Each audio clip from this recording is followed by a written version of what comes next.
皆さん、こんにちは。藤井です。このチャンネルは日本語の勉強をしている方へ向けたチャンネルです。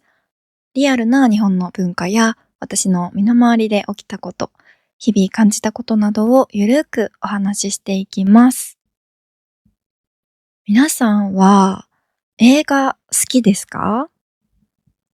私は大好きというほどではないですが、普通に好きで映画館に行ったり、ネットフリックスで見たりとかしています。ということで、今日のテーマは映画です。皆さんも日本人の友達とかと映画の話をする機会ってあると思います。今日はそういう時に使えるフレーズとか単語をご紹介したいと思います。そして映画は日本語学習にも使えます。もちろん映画のジャンルや内容にもよりますが、日本人の日常会話や感情表現を学ぶにはとても良いコンテンツだと思います。だから今日は日本語学習におすすめの映画もいくつかご紹介できればと思います。はい。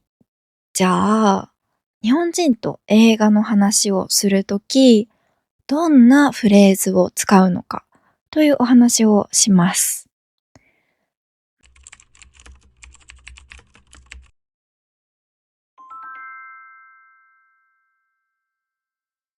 まず、映画の感想を言うときのフレーズをご紹介します。ポジティブな感想を言いたいときは、面白かった、すごく良かった、感動したとかが使えるかなと思います。ネガティブな感想を言うときは、つまらなかった、好きじゃなかった、良さがわからなかったとかですかね。あとは、思ったより面白くなかった、評判より面白くなかったという言い方もできます。はい、続いて映画の話をするときのよくある質問をご紹介します。例えば、洋画と邦画どっちが好きという質問は結構よくされます。洋画というのは外国の映画で、邦画というのは日本の映画ということです。私はこの質問をされると結構困っちゃいますね。決められないです。私の体感で言うと、日本人は洋画好きの方が多い気がします。やっぱり洋画は迫力があるものが多いですからね。そして洋画の場合は字幕と吹き替えどっちで見るっていうのもよくある質問です。字幕の場合は音声は元の言語のまま、英語とかフランス語とかです。そして吹き替えの場合は音声が日本語になっています。あとよくある質問は、どんなジャンルの映画が好きです。アクション、恋愛、ホラー、コメディ。映画にはいろいろなジャンルがありますよね。私はハリーポッターとかそういうファンタジー系が好きです。あとアクションもいいですよね。ミッションインポッシブルとか。邦画だとコメディ系が結構好きです。あまり恋愛映画は見ないですね。恋愛かける SF とか、他の要素があったら見ますけど、恋愛だけがテーマの作品にはあまり惹かれないです。あとはそうですね。映画館派かトフリックス派かっていう質問も最近よく聞きます。映画館派かサブスク派かとも言えますね。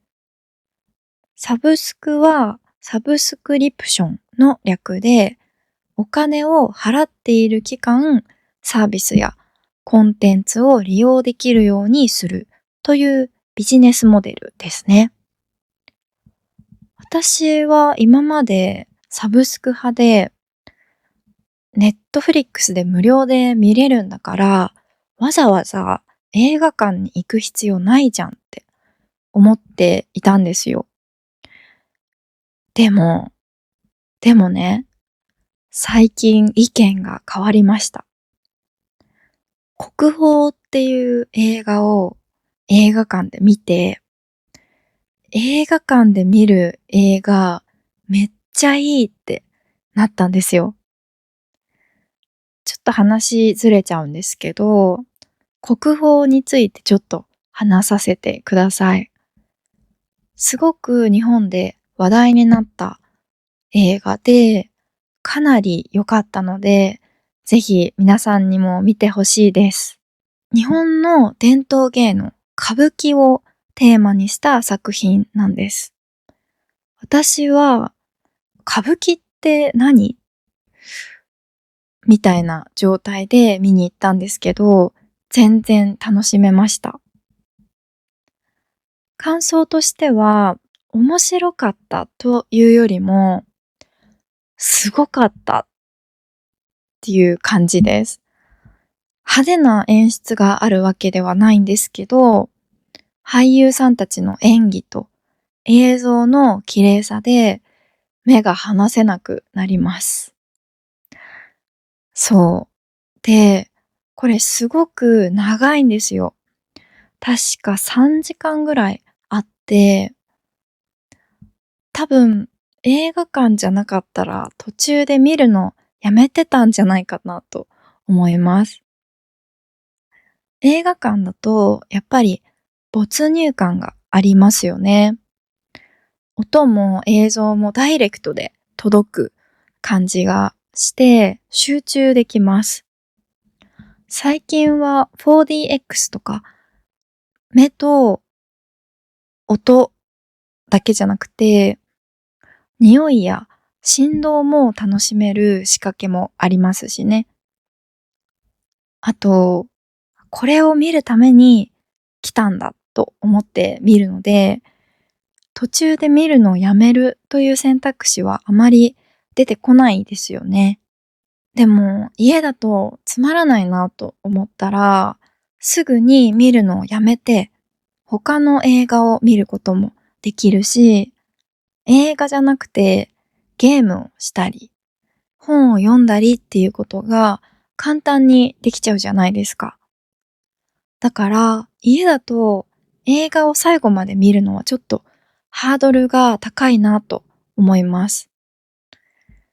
でも映画館だと周りの目が気になるというデメリットはありますよね。私は今のところ映画館で泣いたことはないです。だけど家で一人で映画を見ていて泣いたことはあります。映画館だと泣いたり笑ったりするのを我慢しちゃいますよね。うん。映画館より家の方が周りの目を気にせずに楽しめるといういい面がありますね。映画館も家もどちらもいいところと悪いところがあります。はい。そして映画の話をするときの一番代表的な質問は、好きな映画は何？だと思います。ということで、ここからは日本語学習におすすめの映画をいくつかご紹介します。まずは、テルマエロマエ。現代の日本にタイムスリップしてきた古代ローマ人のルシウスが日本のお風呂文化を学んでいくというお話です。コメディなんですけど、日本に海外から来た人は共感できるところがあって面白いと思います。ローマ人役の俳優さんはみんな日本人なんですけど、すごく顔が濃い人たちが選ばれているのも面白いポイントです。ルシウスは日本人のことを初めて見て、平たい顔族と呼びます。ローマ人に比べて日本人は顔が平たいですからね。この平たい顔族っていうワードは日本で結構流行りました。日本人が作った映画だからこそ言えることですよね。はい、次にご紹介するのは架空 OL 日記です。これは日本の有名なお笑い芸人のバカリズムさんっていう人がいるんですけど、その人が作った映画です。主人公として出演もしています。男性の芸人さんなんですけど、女性を演じています。OL っていうのは、オフィスレイディの略で、働く女性っていう意味です。和製英語ですね。銀行で働く女性たちの日常を描いたコメディです。やっぱり芸人さんが作っただけあって面白いです。日本の女性ならみんなこの会話したことあるわってなるくらい登場人物たちの会話がリアルなんですよね。働く女性たちのリアルな会話をたくさん聞くことができます。ドラマ版もあるので、気に入った方はぜひそちらも見ていただければと思います。あとはね、知ってる人も多いかもしれませんが、デスノートもおすすめです。これは漫画が原作の映画です。しかもアニメじゃなくて実写です。漫画の実写化って批判されることが多いんですけど、これは原作ファンもいいねって言ってる人が多い印象です。簡単にあらすじを説明します。デスノートというノートをある日、主人公が手に入れます。そのノートに名前を書かれた人は死んでしまうという恐ろしいノートです。主人公はそのノートを使って犯罪者を殺して理想の世界を作ろうとするというお話です。デスノートの漫画とかアニメを見たことがある人はわかると思いますが、本当に面白いし、そんなに難しい専門用語とかも出てこないのでおすすめです。あとアニメ映画で言うと、サマーウォーズとかも好きなんですけど、ちょっと数学とかコンピューター系の用語が出てくるので、日本語学習っていう点で考えると、ちょっと難しい場面もあるかもしれません。でも、日本の夏を感じられるいい映画だと思うので、ぜひ見てみてほしいです。はい、あとはね、ちょっと大人向けのもので言うと、容疑者 X の献身という映画もおすすめです。これは小説が原作のミステリーなんですけど、小説も映画もすごく名作だと言われています。ネタバレになってしまうので、あまりお話の内容は言えませんが、ドキドキするし、最後は泣けます。日本語的には科学者と数学者が出てくるので、ちょっと難しいところもありますが、それ以外は大丈夫だと思います。そして最後のおすすめは、ちょっと思い出しただけという作品です。これはね、クリープハイプというバンドのナイト・オン・ザ・プラネットという曲を元に作られた映画です。ナイト・オン・ザ・プラネットって聞いたことある人もいると思うんですけど、この曲はナイト・オン・ザ・プラネットっていうアメリカかなの映画が元になって作られたみたいです。私はその元の映画を見ていないんですけど、いつか機会があったら見てみたいなと思っています。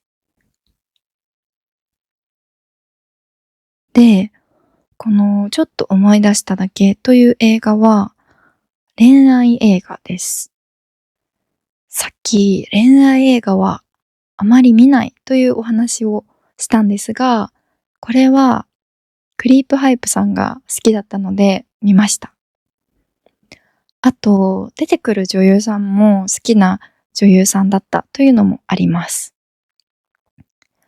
別れてしまったカップルの6年間を描いているんですけど、別れた後のシーンから始まって、だんだん時間を遡っていくっていう面白い手法です。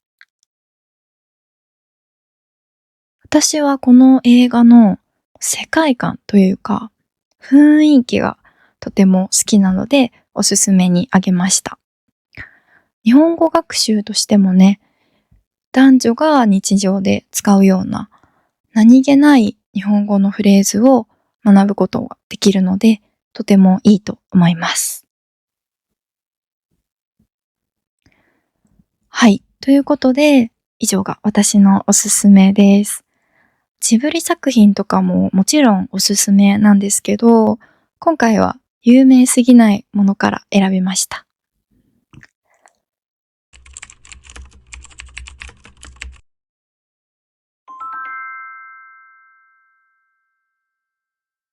今日は映画についてお話ししました。たくさんおすすめしちゃったんですけど、気になるものがあったら見てみてください。日本の映画はね、派手なアクションとかはあまりないんですけど、映画の雰囲気だったり、人の心を描くことに力を入れているものが多いです。日本の映画を見たことがない人もぜひ見てほしいです。皆さんの一番好きな映画は何ですか？ぜひコメントで教えてください。ということで本日は以上になります。最後まで聞いてくださってありがとうございました。また次のエピソードでお会いできたら嬉しいです。よろしければチャンネル登録お願いします。